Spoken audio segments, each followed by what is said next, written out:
This is Democracy Now!, democracynow.org, The War and Peace Report. I'm Amy Goodman. A former U.S. intelligence analyst was arrested Thursday and charged with violating the Espionage Act for allegedly leaking documents about the secretive U.S. drone program. 31-year-old Daniel Hale was arrested in Nashville, Tennessee. He faces up to 50 years in prison. Hale was enlisted in the Air Force from 2009 to 2013, during which he worked with the National Security Agency and the Joint Special Operations Task Force at the Bagram Air Base in Afghanistan, where he helped identify targets to be assassinated. He later worked as a contractor for the National Geospatial Intelligence Agency. Hale is accused of disclosing 11 top secret or secret documents to a reporter. The indictment does not name the reporter, but unnamed government sources have told media outlets the reporter is investigative journalist Jeremy Scahill of The Intercept. In 2015, The Intercept published a special report called The Drone Papers, exposing the inner workings of the U.S. military's assassination program in Afghanistan, Yemen, and Somalia. The publication's findings were later turned into a book called The Assassination Complex Inside the Government's Secret Drone Warfare Program. In a statement, The Intercept's editor-in-chief, Betsy Reed, said, quote, "The Intercept does not comment on matters relating to the identity of anonymous sources. In an indictment unsealed on May 9th, the government alleges documents on the U.S. drone program were leaked to a news organization. These documents detailed a secret, unaccountable process for targeting and killing people around the world, including U.S. citizens, through drone strikes. They are of vital public importance, and activity related to their disclosure is protected by the First Amendment." Reed went on to say, quote, "The alleged whistleblower faces up to 50 years in prison. No one has ever been held accountable for killing civilians in drone strikes," she said. After leaving the Air Force in 2013, Daniel Hale began publicly speaking out against the drone program. In November 2013, he spoke at a drone summit in Washington, D.C., organized by Code Pink. Before I begin, one last thing, I just would like to, in a way, say I'm sorry. I'm not up here for any good reasons. And to the people in the audience who are victims or who are families of victims or have families who live in countries where U.S. militarism and specifically unmanned systems are conducting kinetic strikes. I'm sorry because I'm up here because I was, for a short period of time during my military career, as an analyst working with unmanned systems deployed to Afghanistan. And at the very least, you all deserve an apology. In January 2014, Daniel Hale spoke at a rally outside the White House, calling for the closing of the U.S. military prison at Guantanamo. Good afternoon, everybody. My name is Daniel Hale. I was a veteran of the United States Air Force from 2009 until 2013.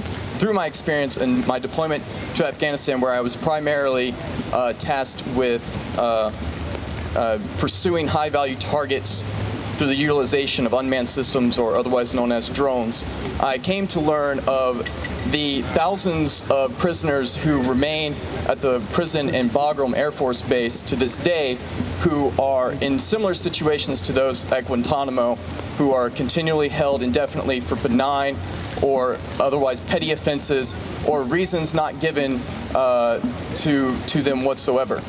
Daniel Hale was also featured in the documentary National Bird about drone warfare whistleblowers. It was directed by Sonia Kennebeck. The people who defend drones and defend the way that they're used, they always say, you know, they protect American lives by not putting them in harm's way. But what they really do is they just embolden commanders. They embolden decision makers because there is no threat. There is no immediate consequence. They can do this strike and they can potentially kill this person that they're so desperate to get and to eliminate because of how dangerous, potentially dangerous they could be to the U.S. But if it just so happens that they don't kill that person or that some other people are involved in the strike and get killed as well, you know, there's no consequence for it.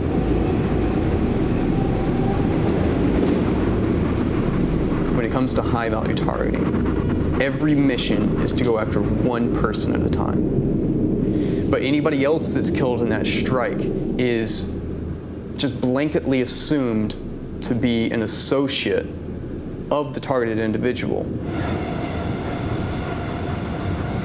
So as long as they can reasonably identify that all of the people in the field of view of the camera are military-aged males, meaning anybody who's believed to be of age 16 or older, they are a legitimate target under the rules of engagement. If that strike occurs and kills all of them, they just say that they got them all. Drone whistleblower Daniel Hale speaking in the documentary National Bird. In August 2014, the FBI raided Hale's house, but the Obama Justice Department never filed charges. In the film, Hale spoke about the possibility of being indicted. Personally, I just live every day trying to become more and more comfortable with the idea that it's probably going to happen, that I'm probably going to get indicted and I'm probably going to get charged with a crime, and that there's probably a real chance that I'll have to fight to stay out of prison. Those are the words of drone whistleblower Daniel Hale, who was arrested in Nashville on Thursday. After appearing in court, he was released under pretrial supervision. His next court hearing is May 17th. According to the Freedom of the Press Foundation, Hale is at least the sixth alleged journalistic source charged by the Trump administration over the past 2 years. We're now joined by the Pulitzer Prize-winning journalist James Risen. He's a former New York Times reporter who's now the Intercept senior national security correspondent. He's also director of First Look Media's Press Freedom Defense Fund. First Look is the parent company of The Intercept. Risen himself was involved in a high-profile press freedom case involving former CIA officer Jeffrey Sterling, who was jailed after being convicted under the Espionage Act for speaking with Risen. James Risen, welcome back to Democracy Now! It's great to have you with us. First, can you respond to the arrest of Daniel Hale? Well, I think I can't comment specifically on this case, but what I can say is that this is a yet another escalation of the war on the press by the Trump administration. Donald Trump has taken the war on the press that George Bush and Barack Obama started and has now escalated beyond anything we've ever seen. And the Justice Department under Trump has been so thoroughly politicized that they are going after every possible whistleblower and reporter and any kind of leak that they can find in order to silence the press and silence whistleblowers who are trying to reveal the truth about both the national security state and other aspects of the Trump administration. Now, can you explain why it is you think he was arrested now? What they are alleging happened something like 5 years ago under the Obama Justice Department, which decided not to charge Daniel Hale. That's why I'm saying I think this is part of Trump's escalation of the war on the press beyond anything we've seen before. They're going back over every possible leak they can find, over every old open case, and trying to escalate things beyond what Obama did. I think you saw that with the Julian Assange case, where, the Obama administration had investigated him for years and never taken the final step of indicting him. And, then the Trump administration did so. So I think you're seeing that, the Justice Department, which has been under such enormous pressure from Trump on a wide range of issues, particularly the Russia investigation, where he has constantly been pressuring one attorney general after the other. I think that the Justice Department finds it much easier to give in to him on leak investigations than on other things. They're happy to go after journalists and their sources, and so they're satisfying Trump's demand to punish the press for what he doesn't like bad press. He gets a lot of bad press, and so he's going after trying to punish the press in the ways that he knows he can. You note that Daniel Hale faces up to 50 years in prison, while no one has been held accountable for the killing of civilians in drone strikes. Let's specifically talk about what Daniel Hale is accused of revealing, what his time in Afghanistan was all about, the significance of his revelations. I think one of the things we have to understand is that there's been virtually no debate in the United States over the drone program, over the assassination programs that the United States has engaged on both in Afghanistan and Iraq and elsewhere since the war on terror began. And one of the only ways we understand what has happened is through the press and through disclosures from people in the government who have told us what the secret programs are like. If it wasn't for people like Daniel Hale, whistleblowers who came forward, you would have virtually no understanding of the entire war on terror and in particular the drone strike program. It's only through disclosures in the press that we have understood what's happening, and that's the only reason we've had any debate at all.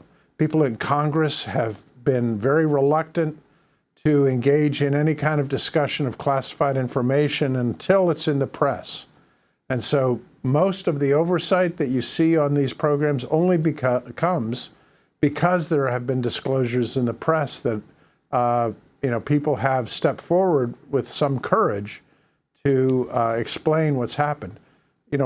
If you look back, at the beginning, the entire war on terror was classified. And it's only through a lot of different disclosures in the press that we understand what the war on terror has really been about. I wanted to turn to Intercept co-founder, your colleague, Jeremy Scahill, speaking about the drone papers, not now, the investigation that the Intercept did. And again, Jeremy Scahill was not named in the indictment. But this is Jeremy speaking about the drone papers on Democracy Now! In 2015. What we've published is an extensive look into how this program has operated historically, but specifically under President Obama. One of the most significant findings of this, and my colleague Cora Currier really dug deep into this, is we published for the first time the kill chain, what the bureaucracy of assassination looks like. And what you see is that all of these officials, including people like the Treasury Secretary, are part of signing off on all of this, where they have these secret meetings, and they discuss who's going to live and die around the world. And at the end of that process, it is the President of the United States who signs what amounts to a death warrant for whoever they've decided should die based on what amounts to a parallel secret judicial system in the United States that is not really subjected to any kind of judicial review, where the president acts sort of as emperor, issues an edict that you die. And what we show, and this is the first time that there's documentary evidence of this, is that the president gives the military a 60-day window to hunt down and kill these individuals. Ken Roth from Human Rights Watch pointed out today, if the standard is that the people who are being targeted for assassination is that they represent an imminent threat, which is what the president says the U.S. policy is, then why do they have 60 days to do it? Why don't they need to do it now if it's imminent? Well, that's because they've redefined the term imminent to be so vague as to not even resemble its actual commonly understood definition. During his 2015 interview on Democracy Now!, I asked journalist Jeremy Scahill about his sources for the drone papers expose. This is a very brave whistleblower, and this administration has been relentless in its war against whistleblowers. And, Chelsea Manning is rotting right now in a prison cell for exposing U.S. war crimes. Edward Snowden is in exile. Thomas Drake and Bill Binney, were smeared in public and had their reputations ruined. Jeffrey Sterling is in prison right now. Our source is an incredibly principled, brave individual, and I worry because the government is this government has been relentless in its pursuit of people of conscience who blow the whistle and has characterized them as traitors and spies, and in the process has criminalized the ability to do independent journalism that is meant to hold them accountable, the government accountable, without fear that your sources, or in some cases the journalists themselves, are going to be put in the crosshairs of the so-called justice system. So that's Jeremy Scahill speaking in 2015 when the whole drone war expose was printed in The Intercept. Now, again, the Justice Department does not name The Intercept or Jeremy Scahill in the 17-page indictment, but media outlets have quoted senior Trump administration officials saying it's Jeremy Scahill and The Intercept. It's also interesting that Jeremy references Chelsea Manning being in jail. That was then in 2015. She was sent back to jail. She just came out yesterday after 62 days after a grand jury disbanded, and she couldn't be held any longer. But James Risen, if you can talk about the emphasis that media outlets around this country are putting on who was Daniel Hale, who did he leak the documents to, as opposed to the content of what he was leaking, and what you're saying at The Intercept. Right. I think one of the things that for many years has really bothered me is the way the media, the mainstream media, covers leak investigation stories. They cover it as if there's a hunt for a criminal, rather than a story about whistleblowers coming forward with to perform a public service. And that's always bothered me in the way the press covers these things. It's as if they're joining in with the Justice Department and the prosecutor in hunting down a bank robber or something. And so I think that's a fundamental flaw in the way the press covers these things, is that they look at it as a crime rather than as an attack by the Justice Department on the press in the United States, which is what this is. This is yet another attempt by Trump, following up on the Obama and the Bush administrations to do similar things, to silence the press and to silence whistleblowers on a very important issue, which is how does the United States go about deciding who lives and dies around the world? I mean, it's a frightening power that we in the United States have somehow, by default, given to the president and to the CIA and the Air Force. And it's very scary to me that so few people, both in the media and in the general public, have been willing to engage in a real significant debate about this fundamental issue of who lives and dies. And I think part of it is that the drone program allows the United States to do this with very low casualty rates and to engage in wars around the world by remote control. And that we have allowed that to continue because it's very convenient and easy for Americans to forget that it's happening. And I think the drone papers project by The Intercept was a major public service to expose the way in which this occurs. Daniel Hale becomes the third person charged with allegedly leaking information to The Intercept. The others are former Air Force linguist, reality winner, and former FBI agent Terry Albury, who leaked classified information about how the FBI aggressively targets potential informants. Now, interestingly, the indictment does not name The Intercept or Jeremy Scahill, which suggests they don't actually have the evidence there. But of course, the Trump administration is leaking their names. Do you think they are trying to take down The Intercept by making it an unsafe place for whistleblowers to turn to? I don't know about that, and I can't comment specifically, as I said, on this case.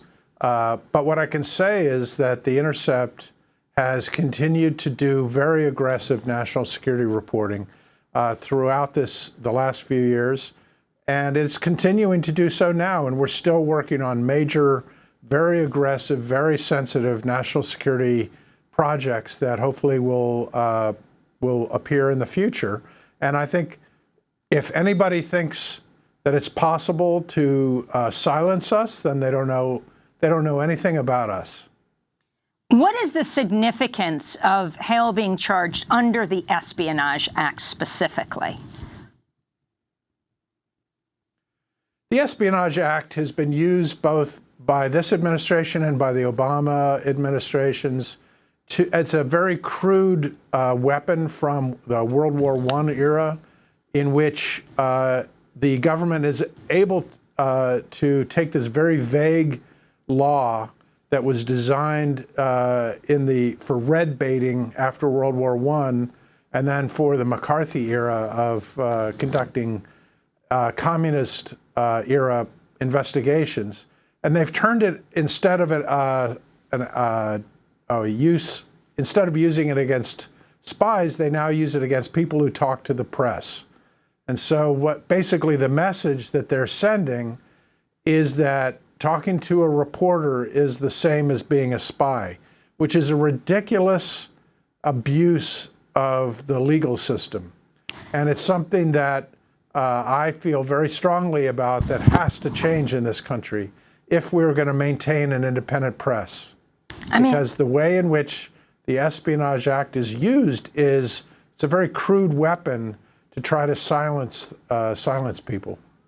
I mean, the New York Times, the Washington Post have been hailed as heroes, for example, when it came to the Pentagon Papers. Daniel Ellsberg, it wasn't, how dare these papers do this? It's that these papers dared to defy those they hold in accountable and those in power. At the time, it was Richard Nixon. Can you talk about the difference then, and also briefly tell us what happened to you? This wasn't during the Trump years. This was what happened to you during the Obama years, and this wasn't when you were at the Intercept, but at the New York Times. Right. Yeah. I mean, I was was subpoenaed by the Justice Department for a grand jury subpoena several times, and I refused to testify in a leak investigation involving stories I did on Iran and the CIA. And finally, I was subpoenaed to go to both the grand jury and then a trial, and I fought those for 7 years and appealed it to the Supreme Court, and I lost ultimately, but I decided to continue to fight it even though we had lost in the courts. And in 2015, the government finally backed down and decided not to put me in jail for not testifying. That experience, which lasted 7 or 8 years, led me to feel very strongly that we have to have some organizations in this country that protect journalists and their sources, and we have to have more aggressive news organizations that continue to investigate the national security state in ways that some news organizations are no longer willing to or are reluctant to do. And that's one reason I'm very proud of the Intercept. I think we have continued very aggressive investigative reporting in the face of a lot of obstacles and at a time when a lot of other news organizations are not doing so. Jim Risen, do you think that the other news organizations are hanging the Intercept out to dry? Do you feel you're getting enough support from other news organizations? Well, to me, that doesn't matter. Frankly, I don't care what other people say about me or about the Intercept. I think we're just going to keep trying to do our jobs. And I think we should let our work speak for itself. And I think that's what I'm going to try to do. And in the future, people can try to match our stories. Let's end with the words of drone whistleblower and former Air Force intelligence analyst Daniel Hale himself, speaking in the 2016 documentary National Bird, directed by Sonia Kennebec. When the president gets up in front of the nation and says that they're doing everything they can to ensure that there is near certainty that there will be no civilians killed. He is saying that because he can't say otherwise. Because any time an action is taken to finish a target, there is a certain amount of guesswork in that action, because it's only in the aftermath of any kind of ordnance being dropped that you know just how much actual damage was done. And oftentimes the intelligence community is reliant, the Joint Special Operations Command, the CIA included, is reliant on intelligence coming afterwards that confirms that who they were targeting was killed in that strike, or that they weren't killed in that strike.